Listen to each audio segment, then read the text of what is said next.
cairan sebenarnya. Ya, kemudian ada juga zat cair yang dilarutkan dalam cairan, cuma kita istilahnya bukan melarutkan, istilahnya adalah pencampuran. Makanya tadi temennya menyebutkan ada istilah miscible, ya kan, miscibility. Ada yang, complete miscibility berarti maksudnya tercampur sempurna, berarti zat cair terlarut dalam cairan yang lain. Ada yang parsial, ada yang immiscibility, tidak bercampur sama sekali, gitu. Tapi umumnya ya padat sama cair. Bahkan ya yang namanya pelarut itu nggak selalu cairan gitu ya, bahkan ada pelarut itu bentuknya gas, dan kita bisa aja melarutkan zat cair dalam fase gas, itu juga bisa sebenarnya. Cuma dalam farmasi fisika kita fokusnya adalah, membicarakan yang pelarut cair. Oke, larutan itu ada banyak jenisnya, nanti kamu bisa baca-baca ya, tapi mungkin kalau di farmasi yang penting ini ya, ada istilah larutan jenuh, tidak jenuh, dan lewat jenuh. Kalau larutan jenuh itu berarti, zatnya itu dilarutkan, dalam pelarut yang jumlahnya pas sesuai dengan kapasitasnya dia. Contoh misalkan, kamu mau melarutkan gula dalam air, misalkan. Kalau gulanya dikit, pas ditambahin diaduk larut tuh dia. Tapi kalau kamu tambahin gulanya terus-menerus, pasti ada momen di mana kalau penambahan gulanya ditambahkan lebih lanjut, udah nggak bisa larut lagi, karena ibaratnya kapasitas dari airnya sudah maksimal untuk melarutkan si gulanya. Jadi analoginya itu kalau yang saya sering pakai ya, air itu, pelarut itu seperti kayak ruang kelas yang ada kursinya. Berarti kan ada kapasitasnya ya, misalkan dalam satu kelas ada 20 kursi, lalu si gula masuk, anggap aja gula itu seperti orang yang masuk dan akan duduk, ini gula yang masuk ada berapa? Gitu. Kalau misalkan yang masuk 20 berarti kan pas, ya kursinya ada 20, orangnya ada 20. Nah itu yang kita sebut sebagai larutan jenuh. Jadi zatnya itu, dilarutkan pas sesuai dengan kapasitasnya dia, kapasitas si pelarut tersebut, gitu. Kalau kita tambahkan gula lebih lanjut, nah itu yang disebut dengan lewat jenuh. Jadi sudah lewat, kursinya udah terduduk habis, nambah lagi, ya nggak bisa larut gulanya karena kursinya udah habis semua. Akhirnya jadinya penambahan lebih lanjut menyebabkan pengendapan justru malah dari gulanya, ya. Nah ini nanti, lewat jenuh jenuh ini nanti banyak sekali kaitannya ke arah, mata kuliah yang sifatnya berkaitan dengan mikrobiologi dan bahan alam, ya. Jadi ini kaitannya ke salting in, salting out juga nantinya. Kan tadi temennya sempat menjelaskan mengenai salting in, salting out ya. Nih, tadi temennya juga mengambil contohnya ini. Kalau salting in itu berarti ada suatu zat, ya, katakanlah contohnya misalkan riboflavin. Mau kita larutin dalam air, ternyata agak sulit. Tapi kalau riboflavinnya kita larutkan dalam air yang mengandung nikotin amida, ternyata riboflavinnya justru malah makin bagus larutnya. Kenapa? Nah, ini sebenarnya ada penjelasannya. Karena riboflavin itu kan ya dia berarti terdiri dari molekul-molekul riboflavin kan, cenderung menempel dengan sesamanya. Nikotin amid ini tuh sifatnya polar, nah dia bisa berinteraksi di permukaan partikel dari si riboflavinnya, gitu. Sehingga nanti molekul riboflavin ibaratnya lebih sendiri-sendiri gitu ya molekulnya, akan lebih mudah terbasahinya oleh air. Itu proses salting in. Jadi goalnya adalah untuk mempermudah kelarutan dari riboflavinnya. Tapi ada juga salting out. Salting out itu berarti kebalikannya, suatu zat larut nih dalam pelarut, cuma gara-gara ada senyawa lain, akhirnya zatnya jadi nggak bisa larut ya. Contohnya misalkan minyak atsiri dalam air. Kalau dua-duanya doang mungkin minyak atsiri masih bisa bercampur dengan air, tapi kalau di dalam air ya banyak mengandung NaCl jenuh, ya minyak atsirinya kalah. Ya akhirnya kepisah gitu ya antara minyak atsiri dan air. Nah ini kan kesannya kayak konotasinya negatif ya, padahal salting out itu nggak selalu, negatif. Salting out itu banyak dipakai, pada proses pemisahan senyawa. Saya contoh ya, misalkan kalau di dunia mikrobiologi, misalkan kamu meneliti sebuah jamur, misalkan ya. Oh ternyata jamurnya ini bisa menghasilkan senyawa protein. Ternyata senyawa proteinnya ini berpotensi nih untuk dikembangkan menjadi senyawa antibiotik misalkan. Berarti kan yang kita perlukan hanya senyawa proteinnya saja, ya kan? Senyawa-senyawa lain yang dihasilkan oleh jamurnya bodo amat, kita nggak mau tahu, yang mau kita ambil proteinnya. Nah, tapi kan berarti kita harus memisahkan protein dengan senyawa-senyawa lain. Nah, ini yang kadang-kadang kita pakai prinsip sorting out.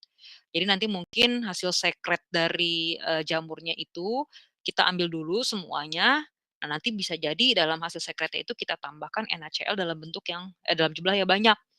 Nanti kalau misalkan dalam jumlah banyak, maka akan terbentuk pengendapan.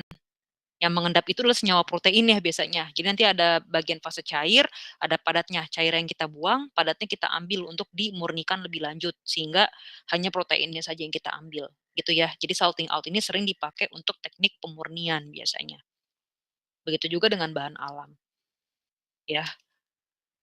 Oke, solubilitas atau kelarutan, ya ini tergantung sumbernya kita ngambil dari mana dulu. Kalau di farmakope biasanya memang pakai narasi. Mudah larut, sukar larut. Nah, ini kan mudah, sukar, ini kan subjektif ya, bahasa subjektif. Susah menurut kamu belum tentu sama dengan saya. Makanya kenapa di farmakope di halaman depan tuh biasanya dikasih penjelasan ya, monografi umum. Apa yang dimaksud dengan larut? Apa yang dimaksud dengan mudah larut? Apa yang dimaksud dengan sukar? Ada maknanya. Dikatakan mudah larut kalau misalkan ternyata untuk melarutkan satu bagian dari zat kita hanya diperlukan 1 sampai 10 kali lipatnya dia. Contoh, misalkan saya mau melarutkan 1 gram kalium losartan dalam air misalkan. Berapa air yang dibutuhkan? Di farmakope bilangnya mudah larut. Oh, kalau mudah larut berarti untuk melarutkan 1 gram saya perlu menyiapkan air kurang lebih 1 sampai 10 gram. Jadi 1 sampai 10 kali dari 1 sampai 10 kali lipat dari beratnya dia. Jadi kalau saya mau larutin kalium losartan, ya udah siapin aja air maksimal 10 gram, larut, cukup dia. Tapi kalau misalkan nifedipin, sukar larut nih dalam air, bukan sukar lagi, praktis tidak larut. Kalau mau ngelarutin pun berarti kita harus nyiapin pelarutnya itu jumlahnya 10.000 kali lipat. Bayangin saya punya 1 gram nifedipin, mau saya larutin dalam air, berarti saya harus nyiapin air sebanyak 10.000 gram. Berapa gitu ya, 10.000 gram itu kan katakanlah setara dengan 10.000 mililiter. Berarti kan saya, membutuhkan 10 liter air buat ngelarutin 1 gram nifedipin doang, gitu kan. Mau bikin sediaan obatnya segede apa gitu ya, daripada begitu mendingan saya ganti pelarut lain gitu kan, yang kira-kira dia akan lebih mudah larut di dalamnya, gitu ya. Nah, nanti kamu lihat di berbagai sumber, ada yang dia kalau di farmakope seperti ini, ada yang kalau kamu buka di kamus lain, bukan narasi bentuknya, tapi langsung rasio. Misalkan oh, dia larut dalam air dengan berapa banding berapa, 1 banding 5, 7 banding berapa, atau bisa juga langsung, kelarutannya dideskripsikan dalam bentuk molaritas molaritas, persentase, dan lain-lain, gitu ya. Nah, ini tadi temannya udah menjelaskan ya, like dissolves like, prinsipnya adalah zat yang polar larut dalam pelarut yang polar.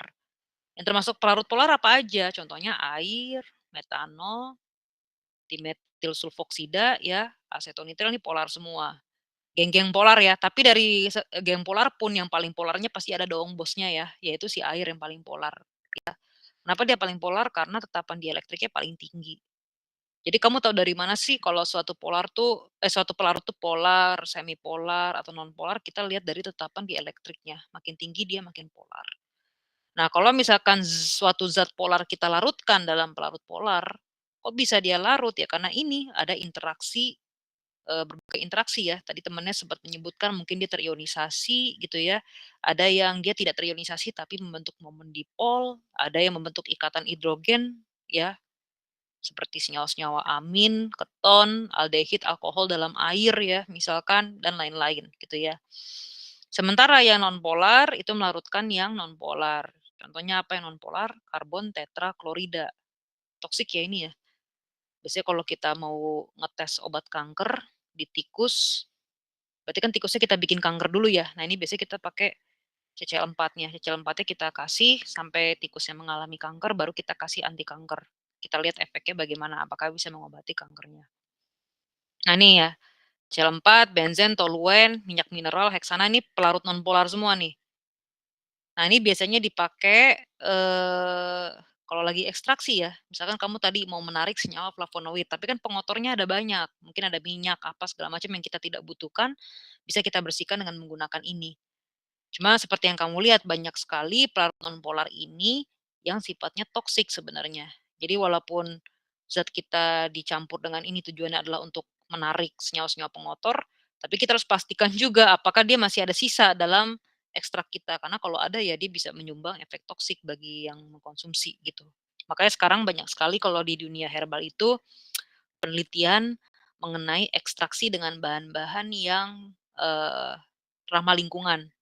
Ramah lingkungan tuh maksudnya tidak merusak lingkungan dan juga yang cenderung sifatnya aman untuk penggunaan, ya, ini untuk yang semi polar. Nah, ini teman-teman bisa lihat ya, oh kalau air dia bisa menghasilkan garam anorganik maupun garam organik yang sifatnya polar. Tapi tadi saya bilang ya, tidak semua garam itu larut dalam air, belum tentu, tergantung senyawanya apa dulu, ya. Berarti PR kita adalah cari tahu dulu yang mau dilarutin atau yang mau yang ditarik itu senyawanya apa, lalu kita pilihlah pelarut yang menyesuaikan dengan, sifat fisikokimia zat yang mau kita olah, gitu. Apakah kelarutan itu bisa berubah? Tidak bisa, ya. Contoh, parasetamol, yang namanya parasetamol ya seumur hidup pasti akan suka larut dalam air.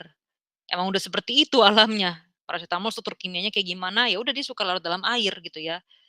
Tapi apakah bisa kita bukan modifikasi ya, bisa kita atur kelarutannya bisa. Ya dengan cara apa? Main di pelarutnya, pilihan pelarut. Mungkin dia suka larut dalam pelarut, tapi kan kalau pelarutnya kita campur bisa jadi. Contoh tadi ya, parasetamol suka larut dalam air, ya udah airnya kita campur aja dengan etanol misalkan. Atau mungkin dia suka larut dalam air, tapi kan airnya bisa kita panasin. Nah, ini kadang-kadang, suatu trik ya, di mana kalau kita mencampurkan pada suhu panas bisa jadi, dia akan lebih mudah terlarut jadinya, gitu. Walaupun tidak selalu ya, kadang ada juga yang kalau dipanasin malah justru malah makin suka larut juga ada. Tapi umumnya biasanya kalau ditambahin suhunya, dia akan mudah larut. Tentu ada batasnya suhunya berapa, ya. Main di pH tadi, kalau seandainya obatnya berupa asam lemak dan basa lemah, kita main di situ, gitu ya. Atau kalau mau sekalian aja kita modif zat aktifnya. Misalkan parasetamol suka larut dalam air, karena memang dari struktur kimianya dikit dia gugus hidrofiliknya. Kita modif aja secara kimia ya, tambahin gugus hidrofilik yang banyak, kan bisa aja. Sehingga nanti dia mudah larut dalam air misalkan. Nah ini mungkin salah satu strategi yang sering dipakai di dunia formulasi ya. Contohnya misalkan, banyak sekali senyawa-senyawa asam lemak, basa lemah yang suka larut dalam air, daripada gue pusing gitu ya mikirin pakai pelarutnya apa, modif aja zat kimianya dari awal, zat aktifnya. Contoh diklofenak, pakainya jangan diklofenak, pakainya natrium diklofenak, bentuk garamnya, lebih mudah larut dalam air. Cetirizine kemarin ya saya juga kasih contoh, cetirizine susah larut dalam air, jadi agak bingung tuh kalau dibuat dalam bentuk sediaan sirup. Ya udah daripada kita pusing mikirin pelarutnya ya pakainya cetirizine yang derivatnya saja turunannya, pakai cetirizine HCl bentuk garamnya yang dipakai, gitu ya, ini sering dipakai. Polimorfisme juga pengaruh, nah ini biasanya untuk obat-obatan yang memang punya, lebih dari satu bentuk. Jadi secara kimia tetap sama tapi dia punya bentuk kristal yang berbeda gitu ya. Ada yang bentuk kristal, ada yang bentuk amorf. Nah, biasanya yang bentuk amorf itu akan lebih mudah terlarut biasanya. Nah, ini kalau gas dalam cairan tadi udah ya. Biasanya memang ini banyak diaplikasikan kalau kamu bikin sediaan effervescent. Banyak di iklan ya. Biasanya kalau di TV itu mungkin iklan multivitamin ya. Jadi nanti tabletnya dimasukin ke dalam air. Nah, memang di dalam formulanya itu banyak garam karbonat. Begitu ketemu dengan air, terbentuk gas CO2, nah itulah yang menyebabkan efek bursting bubbles-nya itu ya, itu dari situ, gitu ya. Bisa dalam bentuk serbuk, bisa dalam bentuk tablet, ada juga yang sudah dalam bentuk cairan. Jadi pas dibuka tuh ya udah kayak Coca-Cola tapi obat gitu aja. Ada yang seperti itu juga ada. Oke, kemudian tadi nah ini miscibility ya. Jadi, kalau ini contohnya air sama fenol ya, kalau nggak salah ya, apa, senyawa lain ini saya agak lupa, tapi partial miscibility kurang lebih seperti ini. Jadi, kalau dibilang nyampur kagak, karena kan 2 fase terpisah, tapi kalau dibilang nyampur semuanya juga enggak, karena ya seperti terlihat ya masih ada 2 fase. Tapi kok ada kuning-kuningnya, ini kan nggak murni air doang berarti, nah itu yang dikatakan parsial itu kan. Sehingga bisa nggak diakalin agar dua-duanya bisa nyampur? Mungkin bisa gitu ya, tergantung zatnya apa dulu. Contoh misalkan di sini ada orang berusaha melarutkan metil salisilat dalam campuran pelarut air dan isopropanol. Ini gimana agar tiga-tiganya nyampur semua? Pertama kita main di suhu ya, kedua kita main di rasionya, perbandingan air sama isopropanolnya berapa ya. Selama masih masuk rentang dalam area ini bisa dia larut, tapi kalau udah masuk ke daerah sini susah ya. Contoh misalkan Campuran pelarut antara air sama isopropanol gitu ya misalkan, oh airnya 90, isopropanolnya 10, kalau dicampur ya nggak akan nyatu mereka. Tapi kalau misalkan rasionya agak-agak mirip, misalkan 50-50 ternyata justru mereka bisa bercampur gitu ya. Jadi kita main di rasionya dan juga main di suhunya biasanya. Dia dipanaskan pada suhu berapa agar dia bisa bercampur gitu. Oke. Nah ini tentang kelarutan ya teman-teman tadi, sudah lihat temennya juga sudah mencontohkan ya. Jadi yang paling penting tuh ini, bagaimana caranya kita menghitung batas pH dari suatu lingkungan agar obat kita bisa terlarut. Kalau dia senyawa asam lemah, berarti kita perlu hitung berapa pH lingkungan minimal yang harus tersedia agar obatnya ini bisa terlarut. Kalau obatnya berupa basa lemah, ya sama, berarti pH-nya itu kita hitung ya, PHP-nya kita hitung, berarti maksudnya adalah berapa pH, maksimal yang harus, tercapai pas kita bikin pelarutnya itu ya. Karena kalau seandainya, eee, lebih basa dari itu, maka nanti senyawa basa lemahnya nggak bisa larut gitu. Nah ini makanya perlu kita hitung dan juga nanti kita perlu siapkan pelarutnya gitu ya. Oh berarti batasnya kalau yang asam lemah ya, misalkan tadi fenobarbital, ternyata batas pH-nya 8,24 gitu ya, kurang dari ini fenobarbitalnya nggak bisa larut ya, berarti kita harus setting gitu ya. Apakah nanti pelarutnya dibikin jadi buffer fosfat gitu ya, buffer fosfat pH 8,5 misalkan atau pH berapa, ya nanti kamu bisa persiapkan gitu ya. Kalau buffer sih biasanya di farmakope ada ya, tuntutannya gimana cara mengerjakannya. Ada panduannya, berapa gram yang ditimbang fosfatnya, nyampurin airnya gimana gitu ya. Nah nanti mungkin kalau untuk persiapan pelarut banyak belajar di uji di solusi biasanya nanti. Tapi kurang lebih kalau kamu bikin formula atau misalkan, mau mereaksikan sesuatu gitu ya yang sifatnya dia harus larut, kita harus menghitung ini, gitu. Nah ini koefisien partisi ya, jadi, kalau kamu baca buku, ada buku yang bilang dia koefisien partisi, ada yang bilang koefisien distribusi, sama aja sebenarnya. Cuma memang kalau di farmasi biasanya kita lebih familiar dengan koefisien partisi. Jadi intinya koefisien partisi itu adalah perbandingan atau rasio konsentrasi zat terlarut dalam fase nonpolar dibanding dengan yang polar. Jadi C1 dibagi C2 hasilnya berapa. Makin besar berarti obatnya cenderung makin lipofilik. Nah, koefisien partisi ini nggak dipakai untuk proses, kelarutan suatu zat obat aja. Kadang-kadang prinsip koefisien partisi juga dipakai ketika kamu mau mengekstraksi suatu senyawa. Gitu ya, dari misalkan bahan alam misalkan. Cuma kalau bahan alam biasanya istilahnya koefisien distribusi yang lebih sering dipakai. Jadi prinsipnya adalah misalkan, di sini ada iodium ya, iodium di dalam air, terus kamu mau ambil iodiumnya menggunakan CCl4. Pas yang pertama kamu pakai CCl4-nya 10 mililiter.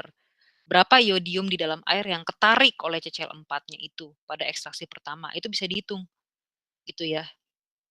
Hitung, misalkan nih ternyata dari 0,1 gram iodium di dalam air sebanyak 0,0943 gram yang sudah tertarik, sudah terekstraksi, berhasil ketarik sama dia.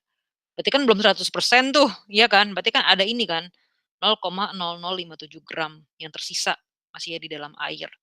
Kalau kamu pengen ambil lebih lanjut bisa dengan cara apa? Ekstraksi lagi yang kedua, tambahin 5 mililiter misalkan. Hitung-hitung lagi ternyata nanti bisa, dapet ya, yang kesisanya akhirnya di air tinggal 0,011 berarti kan ini udah keambil berapa nih, 0,00, 46 berarti kan nambah. Jadi yang ekstraksi itu 0,0989. Nah, kadang-kadang ekstraksi itu memang harus dilakukan berkali-kali ya, nanti kamu ngerasain di mata kuliah, TSBA. Tapi kalau kita mau lakukan analogi sederhana, itu seperti kayak kita nyelup teh deh teman-teman ya, kan kamu pasti pernah nyelup teh ya. Misalkan ada air panas, kamu masukin teh celup gitu ya, teh celup itu kan isinya serbuk-serbuk teh. Pas kita celup, itu kan berarti warnanya jadi coklat, ya enggak? Berarti apa? Senyawa tanin dari si tehnya itu tertarik oleh air panasnya. Pasti langsung tuh, coklatnya bakal pekat. Kenapa? Karena banyak tertarik ketika di air panas yang pertama. Terus nanti kamu minum nih ya sampai habis. Kadang-kadang sih nggak langsung dibuang sama orang. Kalau saya pribadi ya, saya nggak tahu, kalau saya pribadi nggak akan saya buang, kenapa? Karena saya tahu di dalamnya masih ada tanin lagi. Kadang-kadang di-refill, kalau kata orang ya, di-refill pakai air panas yang kedua gitu ya, sekian mililiter misalkan. Apakah masih coklat? Warnanya masih, tapi tidak akan sepekat kayak yang pertama gitu ya. Karena taninnya kan yang pertama udah ketarik banyak, yang kedua ya berarti kan tinggal sisa-sisanya aja. Tapi ya masih ketarik gitu ya. Kalau kita mau menarik senyawa tanin sebenarnya idealnya terus di-refill terus tuh, sampai kapan? Sampai tidak ada warna sama sekali, berarti taninnya udah ketarik semuanya, gitu. Nah ini nanti yang kumpulan-kumpulan ekstraksi kadang-kadang kita pekatkan biasanya, pakai rotary evaporator, pelarutnya kita uapkan airnya sehingga murni ekstra kental dari taninnya saja yang diperoleh. Nah itu adalah salah satu contohnya gitu ya. Karena kan bayangan kamu, "Wih diekstraksi kayaknya gimana," gitu ya, padahal di kehidupan sehari-hari kamu nggak sadar, kamu juga melakukan ekstraksi gitu ya. Kamu minum teh, teh celup itu juga termasuk ekstraksi sebenarnya. Pasti ekstraksi pertama akan ada banyak senyawa yang tertarik, apalagi kalau tanin kan memang cenderung polar ya, air panas, eee, polar dan disertai panas juga gitu ya. Coba kamu celup teh dalam air dingin, kayaknya nggak ketarik tuh taninnya. Airnya ya udah biasa aja, nggak ada coklat-coklatnya sama sekali gitu. Nah itu ya. Sama seperti kopi kan juga gitu. Coba kamu aja nyeduh kopi pakai air dingin kagak ketarik sama sekali tuh kafeinnya ya sama, senyawa-senyawa antioksidan lainnya, pasti harus panas dulu. Kalau kamu mau bikin ice coffee pun pasti startnya air panas tetep, baru nanti tambahin es batu, kan awalnya gitu. Gak mungkin kamu nyeduh kopi pakai air dingin langsung, nggak mungkin, walaupun pengennya ice coffee gitu ya misalkan. Ya kurang lebih seperti itu yang analogi sederhananya, tentunya nanti pas kamu kuliah TSBA pasti akan lebih banyak lagi contoh-contoh langsungnya ya berkaitan dengan berbagai, senyawa herbal. Oke, ini untuk, kelompok berikutnya ya minggu depan, silakan di-screenshot dulu. Udah tahu orangnya siapa aja, kelompok berikutnya?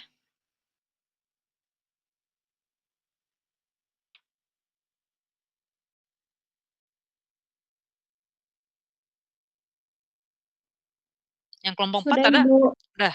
Oke. Oke, ada yang mau ditanyakan?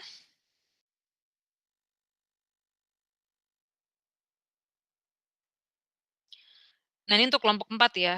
Jadi minggu depan kita masuk ke topik riologi ya. Kebetulan pertemuannya pas sih, jadi memang riologi itu materi terakhir sebelum UTS. Jadi riologi itu sifat alir ya. Sifat alir suatu cairan tuh kayak gimana ngalirnya. Jadi satu bab tuh kita belajar mengenai gitu. Pertanyaan dari saya adalah pertama, jelaskan apa yang dimaksud dengan viskositas. Yang kedua, jelaskan pengaruh viskositas terhadap shearing stress dan rate of shear berdasarkan hukum Newton.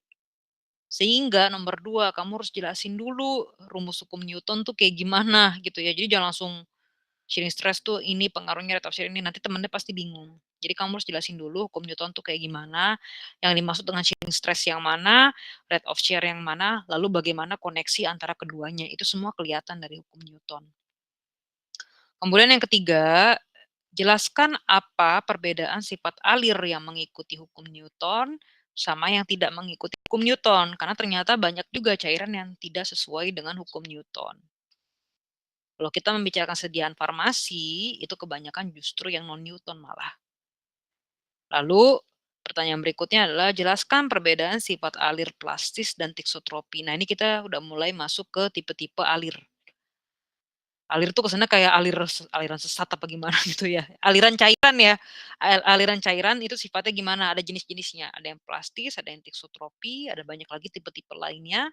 Nah, perbedaannya bagaimana antara satu tipe dengan tipe yang lainnya. Dan jujur memang untuk yang nomor 3 sama 4 itu akan lebih gampang menjelaskannya kalau pakai grafik ya. Grafik antara shearing stress terhadap rate of shear. Nanti kelihatan tuh, oh kalau plastis tuh kayak gini loh sifat alirnya, tisotropik kayak gini, kayak gimana gitu ya, dijelasin. Nah, di antara semua jenis mana yang pengen kita, dapatkan sifat alirnya. Kan prinsip, dasarnya nanti ujung-ujungnya kan seperti itu kan. Berarti kalau kita mau bikin sediaan farmasi, katakanlah kamu mau bikin krim, lotion, mau bikin gel, terus kita maunya yang kayak gimana sifat alirnya. Kan visi misinya harus jelas berarti kan. Baru nanti kamu mengembangkan formula sesuai dengan visi misi yang kamu terapkan, gitu. Oke, ada yang mau ditanyakan? Mungkin dari yang presentasi ada yang mau ditanyakan? Karena yang paling tahu mengenai kelarutan kan kamu.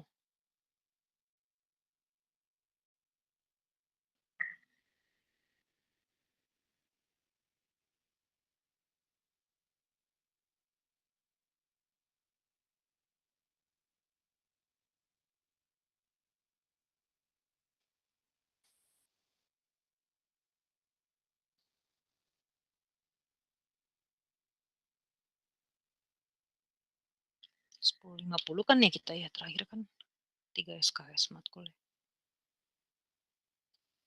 Oh iya bener. Ada yang mau ditanyakan? Cukup, Ibu. Oke, saya menunggu jawaban soalnya. Oke, kalau misalkan sudah, saya anggap teman-teman paham ya. Jangan lupa ya, saya mengingatkan kembali kelompok-kelompok yang sudah presentasi, kan ada tanya jawab tuh, nanti di-submit ya PPT-nya yang termasuk sudah ada pertanyaan dari teman-temannya dan bikin soal. PJ-nya siapa? Maaf saya lupa. Iya, Bu. Ya, Vivi ya. Udah dibikin belum link Google Drive ya? Sudah, Bu. Udah ya, nanti berarti, di-share ke saya ya linknya ya. Kamu yang pernah nge-share ke saya bukan sih linknya? Lupa saya nih. Udah pernah ya? Belum, Bu. Oh belum ya? Ya nanti kamu share ke saya link Google Drive ya. Jadi nanti saya ngecek di situ, PPT-PPT-nya, pertanyaan-pertanyaan dari teman-temannya, termasuk juga soal ya. Kan saya minta teman-teman bikin soal tuh, tiap kelompok bikin 5 soal, barangkali saya ngambil UTS dari situ. Tapi kan saya selalu pesan ya, bikin soal yang benar, jangan yang gampang-gampang. Kalau yang gampang-gampang ya nggak akan saya ambil, gitu ya. Jadi kalian tiap kelas itu punya bank soal yang bisa dipelajari sama-sama. Ya, mungkin itu aja ya. Terima kasih semuanya. Semoga hari ini materinya bisa dipahami. Sampai jumpa di pertemuan offline minggu depan. Terima kasih. Selamat siang. Assalamualaikum warahmatullahi wabarakatuh. Waalaikumsalam warahmatullahi wabarakatuh. Terima kasih, Bu. Terima kasih, Bu.